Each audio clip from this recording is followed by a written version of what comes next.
Let's talk about genius. When you hear that word, what pops into your head? Probably someone with a sky-high IQ, right? Or maybe somebody who can do lightning-fast math in their head. Well, what if all of that is kind of wrong? What if the real secret to genius is something totally different, something far more disciplined, and maybe, just maybe, something we can all learn? Okay, so let's just dive right in with the quote that kicked this whole thing off. This single sentence completely flips the script on what we think genius is.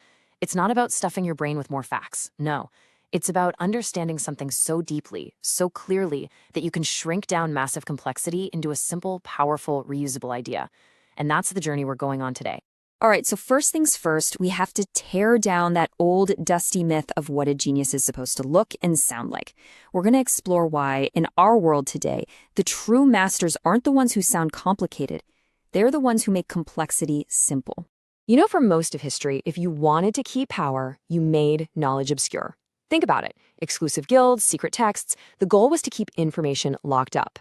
But today, the game has completely flipped. We are swimming in information, right? Obscurity is now a weakness. The real influence, the real power, flows to the people we could call the great explainers. They're the ones who can cut through the noise and give us frameworks we can actually use. So, if simplicity is the new sign of mastery, how does that change the way we think about intelligence itself? Well, this is where it gets really cool. It all comes down to the real engine of the mind, something our source calls compression power. Let's try a new definition for intelligence. It is not about how many facts you can cram into your head. It's your ability to take an experience, squeeze it down into a mental model, and then, here's the key part, reuse that model in a totally new situation. The true test of intelligence isn't what you can remember, it's what you can transfer and apply.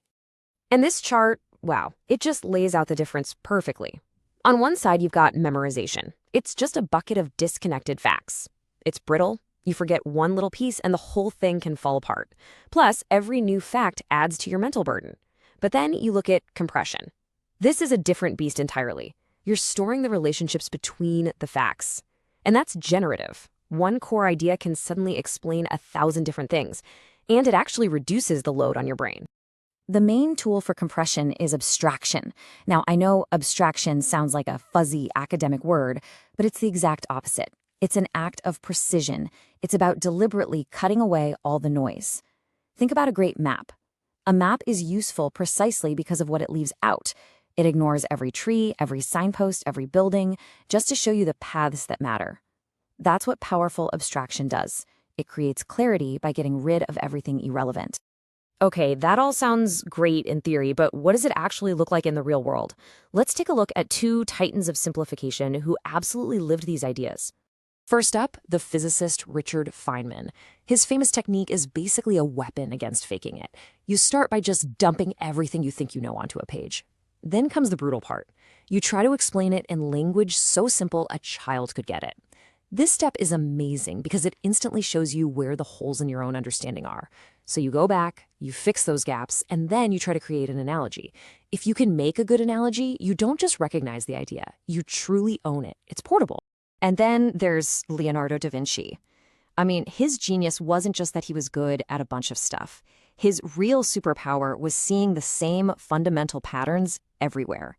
He would look at how a tree branches out to get water to its leaves and see the exact same pattern in our arteries distributing blood. He saw the physics of water swirling in a river and recognized those same dynamics in the curls of human hair. He was constantly connecting the dots across completely different fields. That is compression at its most creative. So, now that we've seen what this kind of thinking looks like, we have to face the biggest thing standing in its way in our modern world, the trap of rote learning. And the source material is really blunt about this. Rote learning, just memorizing things for a test, it doesn't create competent thinkers. It creates compliant ones. You end up with people who are excellent at repeating the answers they were given, but are totally lost when they need to ask a new question or tackle a problem they've never seen before. And this gets to a huge distinction, knowing a label versus understanding a structure. When you just memorize a label, that knowledge is fragile. It shatters under pressure. But when you understand the underlying structure, the why behind it all, that knowledge is resilient. You can adapt it, you can rebuild it from scratch if you need to. A genius doesn't just recall answers from a mental filing cabinet. They reconstruct them from first principles. This leads us to a really provocative question for our time. We're living in the age of AI. We have literally built machines that are better at memorizing and recalling facts than any human could ever hope to be. So when our education system doubles down on training kids to do that exact same thing, are we just trading them to be second-rate, brittle machines? So that brings us to our final and maybe most critical section. This isn't just some abstract theory about smart people. This is about our collective future and what the pursuit of clarity really demands from all of us. The implications here are actually super practical. For teachers, it means maybe we should teach fewer concepts, but insist on much deeper explanations. For leaders, it's about valuing clear thinking over just spouting the latest buzzwords. For all of us as learners, it means that feeling of frustration when you can't explain something simply, that's not failure. That's a compass, pointing you exactly where you need to go back and strengthen your foundation. And for employers, maybe it's time to hire for the ability to learn, not just for what someone already knows. And that all leads to this ultimate takeaway. Genius isn't some personal trophy you put up on a shelf. It's a social and moral responsibility. If you have the capacity for deep understanding, you almost have an obligation to share that clarity, to build things that help everyone else think a little more clearly too. And this whole philosophy is the engine behind organizations like the Meda Foundation. They're actively working to build these exact skills, to move people from just following instructions to true self-sufficiency by teaching them how to think in patterns. It's a powerful call to action for all of us, to stop rewarding complexity for its own sake and to start building a world that runs on clarity.